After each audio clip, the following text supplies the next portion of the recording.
Sarah Walsh pulled into the driveway of the house she grew up in, expecting the familiar comfort of her childhood bedroom. Where is everything?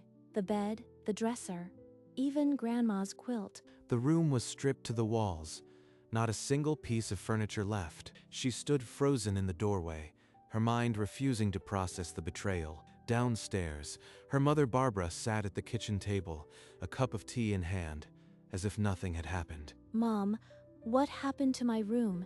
Everything is gone. I auctioned it all. The money paid for your sister's honeymoon. Jennifer deserved a real trip to Bali. She sold my childhood for a vacation, and she's smiling. She turned away, the sight of the stripped room burning into her memory. Then she walked out the front door, got into her car, and drove off, the house growing small in the mirror. She drove in silence, the empty room replaying in her mind like a loop she couldn't stop. Even the quilt. She knew it was all I had left of Grandma. Her grandmother had hand-stitched that quilt, each patch a memory. Now it was just another auction lot. She didn't even ask. She just took it all. When she finally pulled up to her apartment, the street was dark and quiet. Inside, she tossed her keys onto the counter and stood in the dim living room, the silence pressing in. The apartment felt smaller than usual, the weight of the afternoon clinging to the walls. What do I even do now? She expects me to just accept this. Then her phone vibrated on the coffee table, the screen lighting up with an unknown number. She stared at it, not moving, as if answering would make the betrayal real. She picked up the phone, her voice steady, bracing for another round of her mother's excuses. Is this Sarah Walsh? My name is Daniel Coates. I was your grandmother's attorney. My grandmother. She passed away years ago. What is this about? There's a 2007 amendment to her will that was never executed. The property at 124 Maple Street was left to you. The house. The house I just walked out of. It's mine. The line went silent for a moment as the weight of his words settled in. That can't be right. My mother lives there. She told me it was hers. Legally, it became yours on your 25th birthday. Your mother was aware of the amendment. She knew. She knew it was mine, and she still sold my things. Sarah gripped the phone tighter, her pulse now a sharp, steady rhythm. Something had shifted. She made an appointment to see him the next morning. The morning sun streamed through the law office windows as Sarah took her seat across from Daniel Coates. The amendment is clear. The house transfers to you, effective immediately. Your mother was aware she was living in your property. So when she sold my bedroom, she was selling from a house she didn't even own. The words hung in the air, the truth sinking into place like a key in a lock. She signed the title transfer without hesitation, the pen pressing hard into the paper. She knew. Every lie, every condescending smile was built on stolen ground. The deed is now in your name. What you do with the property is entirely your decision. Outside, she stood on the sidewalk, the deed folded in her purse. A property management agency sign caught her eye across the street. First, I need a professional, someone who handles evictions. By evening, she was back in her apartment, the deed laid out on the coffee table. Her laptop opened to a property management website. The next morning, Sarah sat across from Mr. Patel in the property management office, an eviction form already printed on the desk. Miss Walsh, a 30-day eviction is standard, but I must ask, are the occupants aware of the ownership change? Number. I want it served quietly. No advance warning. They'll find out when they see it on the door. Mr. Patel made a note, his pen scratching the only sound. He didn't ask why. 30 days, that's how long they have to understand what it feels like to lose a home. That afternoon, a hand pressed the official notice against the white front door of 124 Maple Street. The words "Notice to Vacate" stood black against the paper, stark and undeniable. Inside, the house was still. Barbara was in the kitchen, her camera full of honeymoon photos, oblivious to the storm gathering. Sarah didn't drive by to see it. She didn't need to. She knew exactly what it looked like. The clock had begun, and for the first time in days, her pulse wasn't racing. It was steady. 2 days later, Sarah opened her laptop during a coffee break. The Facebook album from Bali was the first thing she saw. The caption under Jennifer's photo read, "Bali sunsets and ocean kisses. Best honeymoon ever.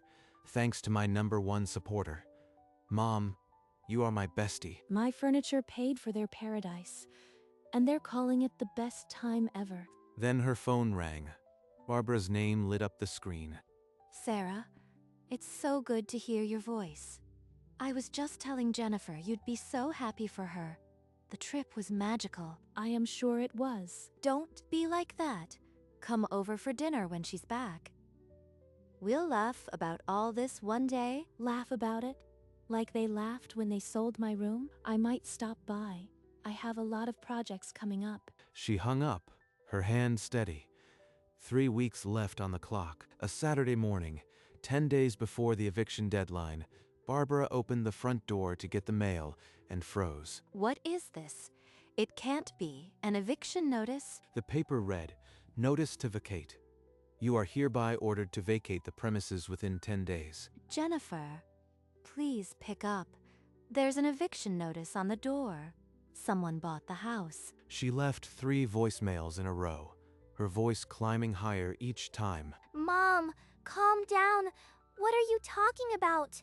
An eviction. The house, it's not ours anymore. Some new owner filed eviction. We have 10 days. That doesn't make sense. Did you check the mortgage? Call a lawyer. I am coming home. I've lived here 20 years.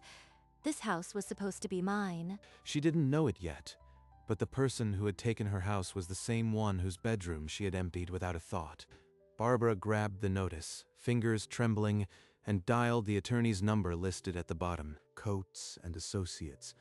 This is Daniel Coates speaking. This is Barbara Walsh. Someone put an eviction notice on my door. Who owns this house now? The property is legally in the name of Sarah Walsh. She authorized the eviction proceedings. Sarah, my daughter. She owns the roof over my head. That's not possible. She's my own daughter. She wouldn't do this without a word. That's a matter between you and her. I suggest you speak directly with Miss Walsh. The line went dead. Barbara sank onto the couch, the silence louder than any scream. Then she dialed a number she knew by heart. Sarah's photo appeared on the screen as it rang. It rang until voicemail. She didn't leave a message. There were no words for this. That night, Barbara left 3 more voicemails, each more desperate than the last. Sarah, it's Mom.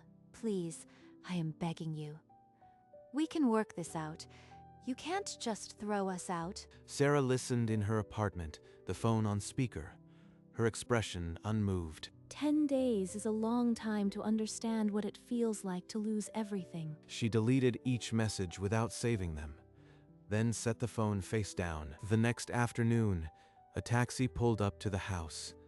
Jennifer stepped out, dragging her suitcase, still in her Bali dress. Mom, I saw the notice on the door. What is happening? Who would do this? It's Sarah. She got the house from your grandmother's will. She filed the eviction. Number? That's impossible. She's my twin. She wouldn't. I am calling her right now. She dialed, but after 4 rings, voicemail picked up. Jennifer's hands shook as she spoke. Sarah, it's Jennifer. I am your sister. Please call me back. We need to talk. Sarah glanced at the missed call on her screen, then deleted the voicemail without a second thought. Figure it out, she'd said. Like I had to figure out what to do without my own bedroom. Barbara and Jennifer spent the days hunched over a laptop, hunting for rentals they couldn't afford. Every listing wants a credit check and 2 months' rent up front. We don't have that kind of money. Maybe if we actually apologize to Sarah, she would stop all this. Apologize? For what? I gave my daughter a honeymoon. She's the one being unreasonable. You sold her bedroom, Mom. You knew the house was hers and you hid it from both of us. I didn't think she'd find out. I thought I could fix it before anyone noticed. The argument died.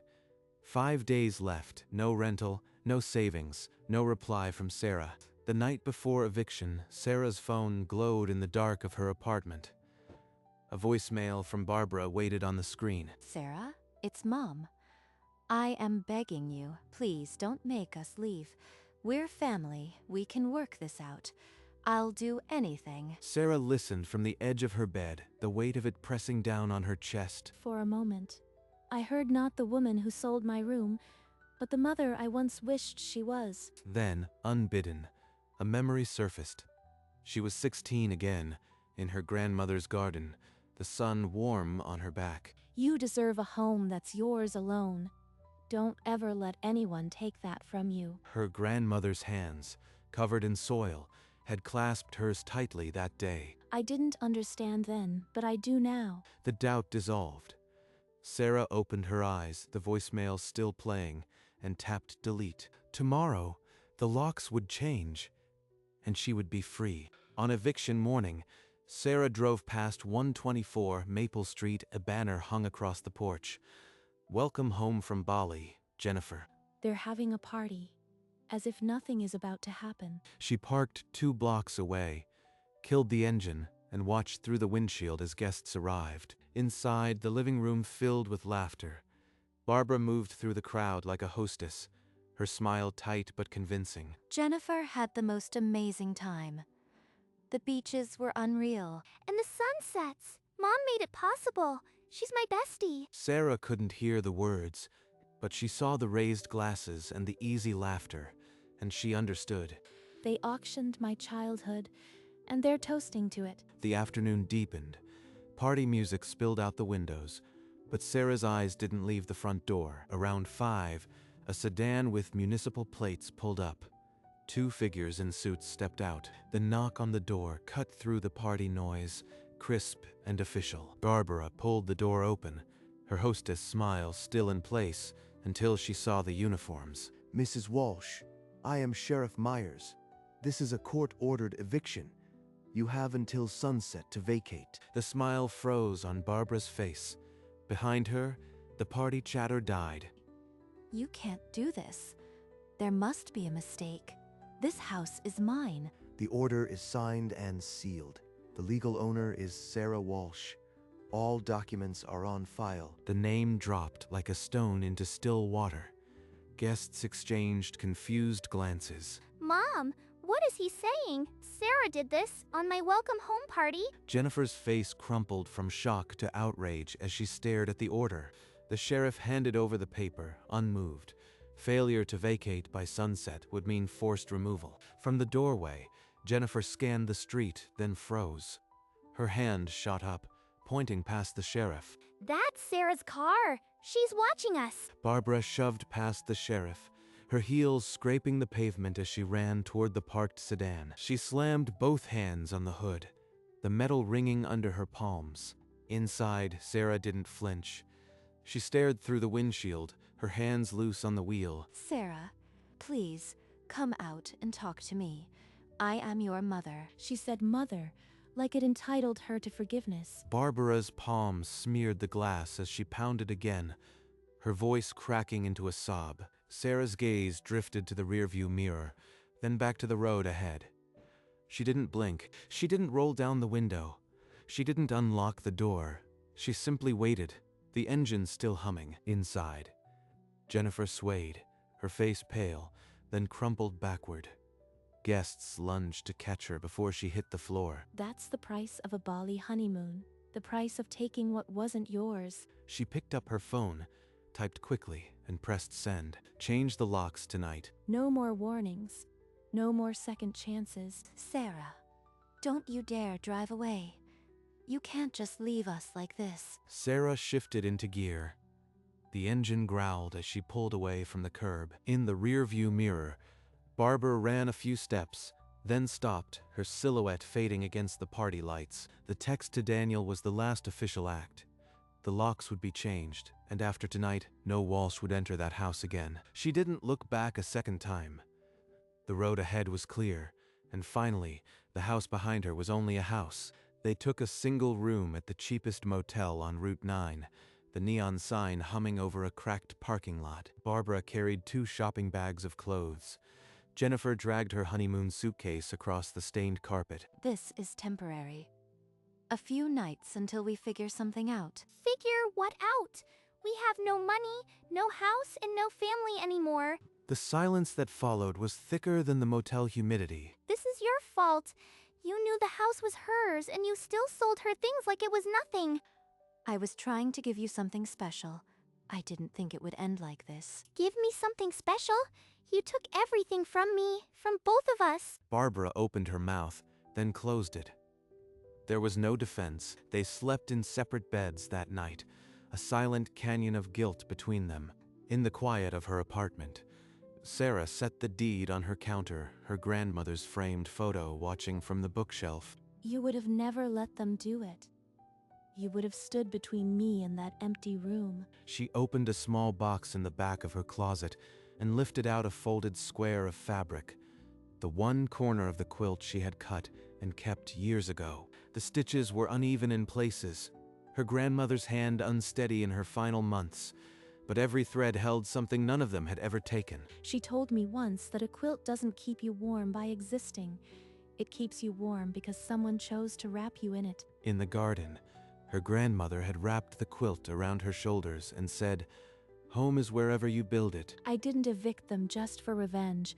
I did it because she believed I deserved a home that was safe. She pressed the fabric to her cheek for a moment, then placed it in a small shadow box frame on the shelf beside the photo. Now, it's not just a house. It's evidence that I can stand on my own. That night, she slept deeply for the first time in weeks, the peace of her grandmother's blessing filling the room. A week later, Sarah met Daniel at his office with a clear plan. The house would not be sold. It would be rented. Every dollar goes into a trust. I want it growing until I know exactly how to use it, for something my grandmother would have loved. The trust structure is straightforward. You retain full control, and the proceeds are yours to allocate. She signed quickly, the scratch of the pen the only sound in the room. That evening, at her apartment, she wrote a letter by hand. The ink was deliberate, each word final. The house is now a rental property. You will never live there again. This is not punishment, it is consequence. Do not contact me. She doesn't get to call it punishment. No one punished me when they took my room. They just took. She sealed the envelope without tears. The address on the front was the motel the property manager had confirmed. This is the last piece. Not a goodbye, but a closing. She dropped the letter in the mailbox that night. The thud of the metal flap was quiet, but to her, it sounded like a door locking. The day after mailing the letter, Sarah drove to the house one last time. Her key still fit the new lock, and she stepped inside. The rooms were bare, echoes of old arguments long faded. Only the floorboards remembered. Grandma told me once that she hid something where only I would find it. I never knew what she meant. Beneath the window, one floorboard was slightly darker than the rest. She knelt and pried it loose. Inside lay a yellowed envelope with her name written in her grandmother's delicate cursive. "My dearest Sarah, I always knew your mother's heart. This house is not bricks, it's my promise that you will always have a place to stand." She knew. All along, she knew, and she still chose me. She pressed the letter to her chest, the words still ringing in the silence. Then she stood, folded the letter into her pocket, and walked out. The lock clicked behind her with finality. She didn't look back. The house was no longer a burden, just a gift finally received. The letter arrived at the motel 2 mornings later, slid under the door by a bored front desk clerk. It's from Sarah, she finally wrote. The house is now rented. The proceeds go to a trust you will never access. This is not cruelty. It is consequence. Barbara's hand flew to her mouth, the paper shaking as she read the words again. She's not even giving us a chance. You did this. You and your stupid auction. I just wanted to make you happy. I didn't think. You never think. And now we're stuck here because you treated your own daughter like furniture to sell. Barbara opened her mouth, but no sound came. The truth of it hollowed her out. Jennifer snatched her jacket and left without another word, the door clicking shut like a sentence. The letter lay on the floor where it had fallen, the last connection to a daughter who had finally learned to lock the door. She stood in the center of her new apartment, the walls still bare, but already feeling like sanctuary. She lifted her grandmother's photo onto a hook, adjusting it until it was perfectly level. Next to it, the quilt fragment rested in a shadow box, the stitches catching the afternoon light. She had placed it so it would be the first thing she saw each morning. By the window, she paused, the city skyline stretching out before her. No calls from the motel, no emails. She had deleted their numbers months ago. Her hand rested on the sill, the glass cool under her palm. A small smile tugged at her mouth, not triumphant, just peaceful. Not a victory, a homecoming. She breathed deep, the certainty settling around her. This was home. She moved to the kitchen, boiling water in a kettle she'd bought for herself. Not inherited, not reclaimed, just hers. The quilt fragment caught the golden hour, threads glowing on the shelf. She poured the tea into a simple white mug and settled onto the couch, a book waiting on the cushion. She said, "Home is where you build it.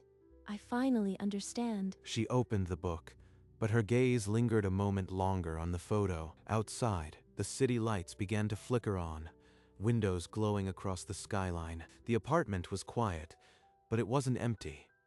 Every object held a choice, a claim. She took a slow sip of tea, the warmth spreading through her. No more fighting for space, no more waiting for an apology that would never come. Just the quiet hum of a life built on her own terms.